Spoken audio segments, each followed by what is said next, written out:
Alright guys, what I have to show you today is me gonna increase my battery bank. You guys have seen the introductory into this one whole thing, and the batteries are here. These are the e-Golf made by from Volkswagen e-Golf, the vehicle itself.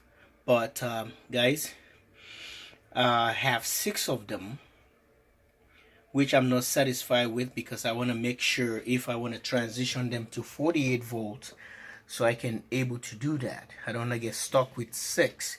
So right now they're sitting on a parallel mode, 3 in parallel, 3 in parallel, and series. And the series configuration took place down here. You can see this wire down here, this one. So it tied to the other bank right here. So is 2 strings of 3s. So what I'm gonna do right now, I'm gonna think about see if I can able to utilize, don't mind my mess here, it's a lot of 3 hot cables I store in the corner here. I want to fill up this entire place here, so maybe I can lay them vertical or horizontal. Okay, so I see how I'm gonna able to manage these batteries. I want to tie them in 4s.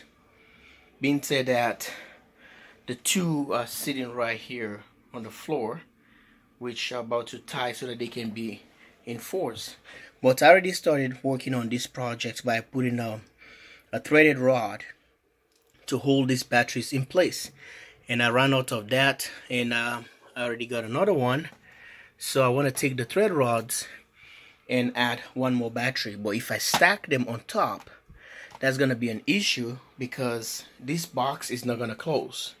I want this box closed, shut this box completely. I don't want it to be open. So this is the deal. So I'm gonna see how I'm gonna work with this. So I just will have to take, instead of go through a lot of process, maybe the last battery, the battery down here, I'm gonna take it and put it on the bottom, or maybe at the top for easy transition, so I can wire it and add one more wire up here that's gonna tie to this one up here, which is the neutral, which is the negative, and the positive here, it goes back and loop to the other one. That completes the circuit. Okay, but I still have to take these threaded rods so that I can able to extend it. But my thing is, I want to put it horizontally or vertical. But the problem is, if I decided to put 2 of them just down there, I have to come out all the way here and do the interconnect right here, parallel them. Now I have to end up with a long wire going all the way on the back. I don't want that. So the wires are all the same length. Now it's going to be a longer wire back there, which I don't want to. I just want to keep them the way they are. I want to keep a long brick like this. It's going to be laying from there all the way back here. So I don't know how possible it's going to be with all these wires sticking out. So it's going to be a tough calling for me, unless I try to downgrade the setup here so they can stay in 2s, have them in 2s. Okay, if I have them in 2s, then I have to end up getting more wires now to tie to the bus bar and tie to the negative bus bar. So I'm gonna be having 4 strings. I don't want that. It's just all about space. That's the thing, it's all about space. But if I decided to go with a 2 string, I'm gonna eventually have I'm saving on the wire. Instead of 2 wires here, 2 wires here, and 2 wires in the back and 2 wires on the one, so you're gonna be only one wire, but I have to get another ones to tie to the bus bar, the positive to the bus bar, positive to the bus bar. So it's gonna be a whole ton of wires, which these ones are not the best ones to do for that work, because if you see, the terminals are huge. Remember in my first video, they cannot just fit here easily. See that? It's too big, so they don't have much clearance. So I need a 2-gauge wire, like this lug right here, which I have the lugs. I have over 100 of them to fit here. So that would be the problem. So guys, stay tuned and I'll get back to you and see how everything goes from here. I'll see how I set up the brick and we go from there. Okay, right, this is the battery bank. This is 8 kilowatt, and this is a 8 kilowatt right here. But approximately, if I look at this, I learned is a 1,000 watt. 1, 2, 3, 4. It's supposed to be 500, 2, 4, 6, 8. So 2 of these supposed to be 1,000, but it's supposed to be 1,064 or 564, something like that. 530 something, and here the 2 of these can be 1064. So I have just that will give me approximately I think it's 8 and 9, very close to 9 kilowatts, very close. So I think it's a 8,500, something like that. I saw that one of the specs I was reading. I hope I'm saying the right thing here, but that's what it is. But the Nissan Leaf is just a 500 watt, which these guys here, hold on, I think probably is, maybe is this one. I think is this one. I made a mistake. Forgive me, guys. Not a Ford Focus. It's this one. So you see that is 1,068. I was right. 1,068. So if you have 1,068 multiplied by 8, so that gives you almost very close to 9 kilowatts. Very close, approximately.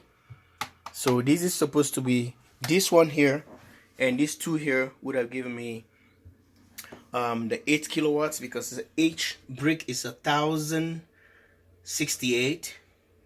So I have 6 of them there. Let's take 1,600, 7, 8 plus 68 times 8 of them.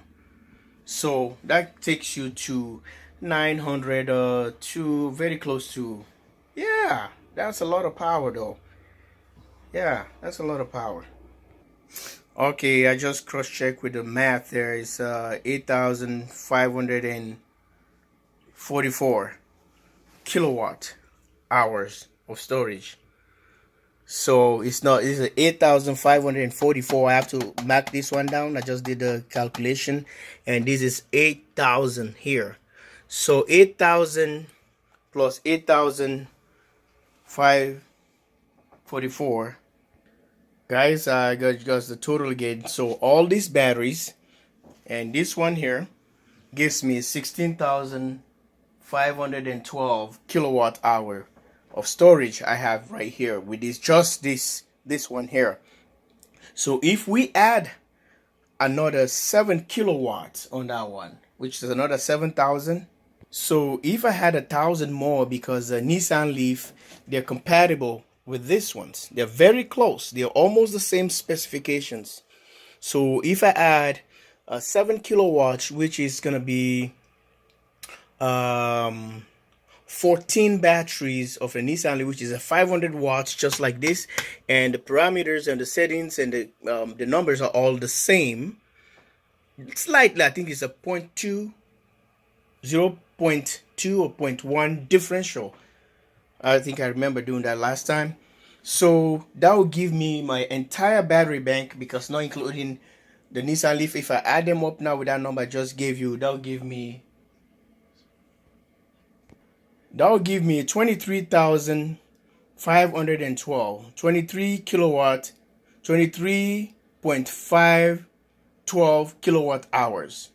So my battery bank, guys, I'm so excited, is gonna be 23,512 kilowatt hours.